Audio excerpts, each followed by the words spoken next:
This is a download from the BBC.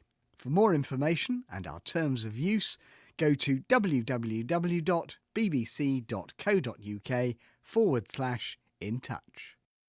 Good evening. Over more than 50 years on the air, In Touch has seen an important part of its role as trying to tell blindness and partial sight like it really is. But influential as we'd like to think we are, the truth surely is that in the absence of direct personal contact, many people take their images of visually impaired people from the very powerful portrayals presented on TV, film and on stage. So on today's programme, we're discussing those images and what effect they have on us and on how we're perceived. And as a new film about blindness comes out, this seems a good moment to revisit the topic. Notes on Blindness is a film based strictly on the words and thoughts of academic and writer Professor John Hull, a much respected contributor to this programme, as he struggled to come to terms with the loss of his sight. We'll come back to that film a bit later on in the programme. But first, let me introduce my guests. Red Sale is a writer and self-confessed culture vulture who's been losing his sight gradually since his late teens. Emily Davison writes a personal blog on fashion and as part of her studies has been looking at this topic in the context of children's literature. But Emily, we've asked you to turn your attention for us to stage, screen and TV.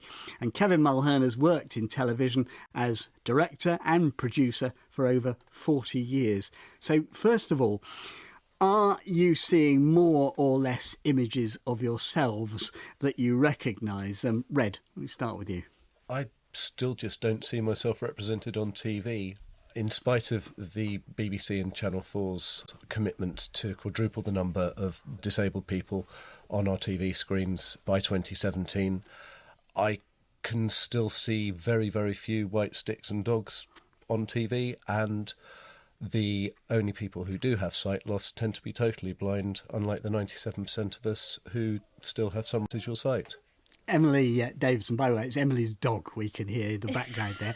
But as well as being visually impaired, you are young, you're a woman. How are you being portrayed? Are you being portrayed? To be quite honest, I don't think that I am being portrayed. I think with sight loss as a whole, it's very underrepresented, but especially with sight loss and being a young woman, it's a very underrepresented area as well. And throughout the years that I've looked at TV and looked on stage and looked for films, I don't really ever recall seeing someone like myself, a young woman with a visual impairment on screen. What, not at all? I've seen representations of sight loss, but not particularly like sight loss in terms of someone who is young and visually impaired and a woman.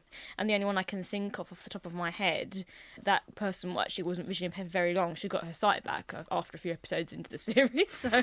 Kevin, you've been watching this for a long time and in the business. Is there a trend that we can discern? No, I don't think there is. I mean, I think, thank God, the thing that has ended is the era of consultants, because what you used to do, somebody would want to put on a film or do something for television, and you'd say, and how are you going to deal with the question of blindness? We have a consultant. And I also think that the number of younger blind people going through the system who can influence anything are diminishing. Red, why does it matter? It's all very well to bemoan this, but does it really matter? It's impossible for the public to understand the sort of nuance of blindness. The fact that some people are totally blind, some people have some residual sight, some people have very restricted sight or can't see at all in the dark. If you don't actually see that represented on television, and the identikit blind person is either a stricken female victim, like you've got in Wait Until Dark with Audrey Hepburn sort of simpering in the corner and being taken advantage of, or sonically superpowered superhero like Daredevil, who's got these superpowers to make up for the fact that he's lost his sight. Yeah. And the implication is that unless it's dramatised beyond all recognition of what would be normal, then blindness just doesn't have a story to tell. That's true. But I think one of the problems with that, I think that's almost true of anything. Where do you get a normality of anything in television? There isn't a lot of reality in film. And to be honest, if you said to me, would you like to go and watch a nice film about ordinary people doing their ordinary lives? Yeah, right. I don't think I'd be there. The point is, I think, with anything like books, fiction, TV, any kind of outlet where you're creating a story, of course there's going to be an element of where you have to exaggerate or where you have to pack a certain amount of events into that space of time, and it is not going to be realistic or going to synthesise with what happens in everyday life, and that is inevitable. But I think it gets to a point where you have to think, well, where does it stop? Because I think the tendency is, especially in literature as well as in film, when you're talking about a disability, there's a tendency to pinpoint the disability and not talk about anything else, and it turns it into something where it's just trying to either preach at you or it's just talking about the disability in itself, and it can be a little bit overwhelming sometimes because there's nothing else to it. On the issue of why it matters, I've been talking to Dr. David Bolt from Liverpool Hope University. He specialises in disability but also in culture and the way the two intertwine. It's only fair to say that even though I suppose more and more people have visual impairments with an ageing population and so on, I think it's still fair to say that most people don't know someone who has a visual impairment, if you see what I mean. Certainly if you're like a serious visual impairment, someone who's perhaps registered blind, for example. So it means that in some instances, in most instances, the way in which people find out about visual impairment is through fictional representation. So how well would you say is TV, cinema and stage doing in the accurate portrayal of blind and partially sighted people? Unfortunately, I think it often follows a kind of story of blindness rather than the kind of reality of blindness. And I know that the two relate to each other, as it were, but too often the story of blindness, it includes certain, stereotypes and that things like, the extraordinary senses, things like, asexual depictions. So that idea that someone is not kind of fit for relationships because he or she has a visual impairment. And then at the other end of that same notion is the idea that someone is somehow hypersexual. So you get that idea of a groping blind figure. All of these things are recurrent in fictional representations of blindness. David Bolt, Kevin Mulhern, it's a fairly bleak picture we're painting at the moment. Are there any representations of blindness that you have felt comfortable with or actually enjoyed or maybe even identified with? There's a film that was in 1991 and it was called Proof. Don't be confused with the recent one. And it was a film actually that Russell Crowe appeared in, but not as a blind person. And it was about a blind photographer. And immediately I heard this, my stomach turned and thought, oh God. And I went to it and it was quite outstanding because it was an Australian film about a man who was blind, and he became a photographer so that he could take photographs of his environment and then ask other people to describe them. And it was all about the essential truth of what he was being told as a blind person. But it wasn't so much the portrayal in that which impressed me or didn't impress me, was it actually dealt with an issue about blindness, about trust, about what people tell you, whether people edit what they're telling you to make your life a bit more comfortable. And I thought it was a good film. But of course that in itself can be a problem, isn't it, when blindness always seems to be used to illustrate something? Yes, I think that's true, but I think it's a much broader issue that we're not well portrayed in television, we're not well portrayed in film because we are still quite cut off in society, I'm afraid. Emily, have there been any portrayals that you have felt you could identify with? I guess the only one I can think of is probably Milo from Disney's Atlantis, and he's got visual impairment. He has to wear glasses, and he's very intelligent. He's an academic, and he's true to himself, and he's a very positive character. And he's not like this very stereotypical, chiseled featured prince who gets the girl. He's very much he's very nerdy. He's very bookish, but he still manages to be the hero and saves the day. Red, what about you? I've got a couple. The first one is from children's BBC, CBeebies, and it's a character called Rudy in Me Too, played by Chris McCausland, who, like me, has got RP. And he's a market stall holder, and he just happens to use a white stick. And when my kids were growing up, it was incredibly helpful to have another man using a white stick who in every other way was totally normal on TV for them and their friends to be able to relate to. I tell you what, we've actually got a clip of this just to give you a flavour of what it sounded like. These charms are getting there, it's just so fine. I so enjoy my walking time. I always go the way I know, but can you tell me the way I go? Okay, which way? And do I go left now? Or do I go... That bringing back happy memories for you, Ray? Indeed. But it's an interesting point, that the effect that it had on your kids seeing you, which I must admit I'd never really thought of when I was bringing up my own kids. Well, it helped normalise blindness for them and their friends. There was a representation on TV and he was a totally ordinary guy. And you had another example. Yes, a bit more recent. It's an American sitcom called Growing Up Fisher, where the character of the single dad bringing up his son is blind, but he just gets on with it. And it pokes fun at the silly things that happen because you can't see, without actually relying on the cruel laughter that maybe some other sitcoms like Episodes relies on, where you will have the wife of one of the major characters is blind and doesn't see her husband having affairs, and he answers her questions in sign language, which I think is just going back 50 or 60 years. Red and Kevin, you did both go along with me to the film that we mentioned at the beginning of the programme, Notes on Blindness. Now, other Radio 4 programmes, such as the film programme, have tackled this as critics, but I'm more interested in what you think that says about blindness. Yes, and I found it incredibly moving, an incredibly good film. It's a type of thing where you're just saying this is the individual's personal experience. Does it speak to you? Yes, and there's a beautiful line in there, how do I retain my humanity while still going blind? And I think that's something that no matter how you've come to lose your sight or how quickly or slowly it's gone, we all have to come to terms with that. One thing we should touch on here is that the film, as I said, uses John Hull's words exclusively.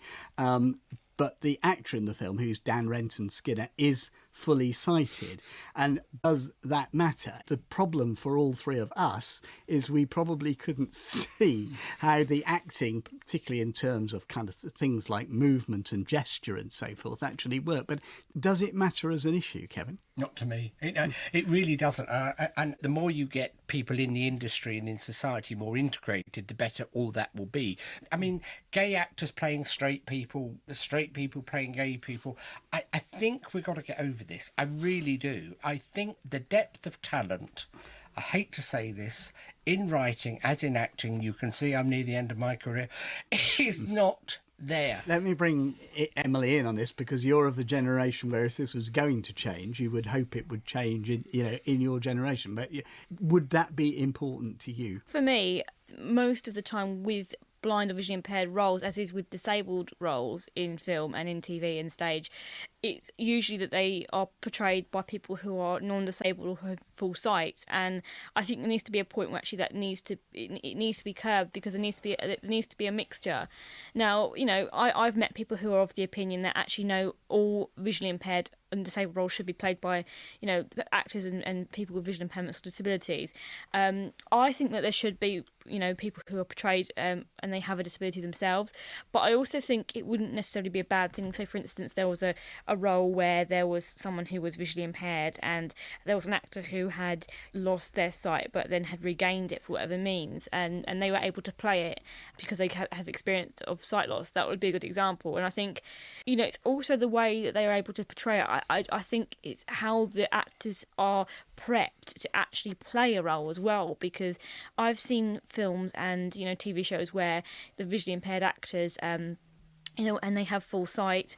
They try too hard to look blind, and they have a very kind of methodical walk, and they look very unnatural and like they've got something wrong with their shoes. Or on the other hand, you see actors who are being two-sighted and they don't portray little quirks that people with visual impairments have. So I think if there is going to be someone who's not visually impaired who's going to play a visually impaired role, there really needs to be more prepping, as opposed to just saying, you've got to go and wear a blindfold for a day and hey ho, you're qualified to play a blind role. It's not realistic. Isn't there a logic then, therefore, in saying that it's probably never realistic for visually impaired people to play a sighted role, which is something that blind actors wouldn't be any more happy about?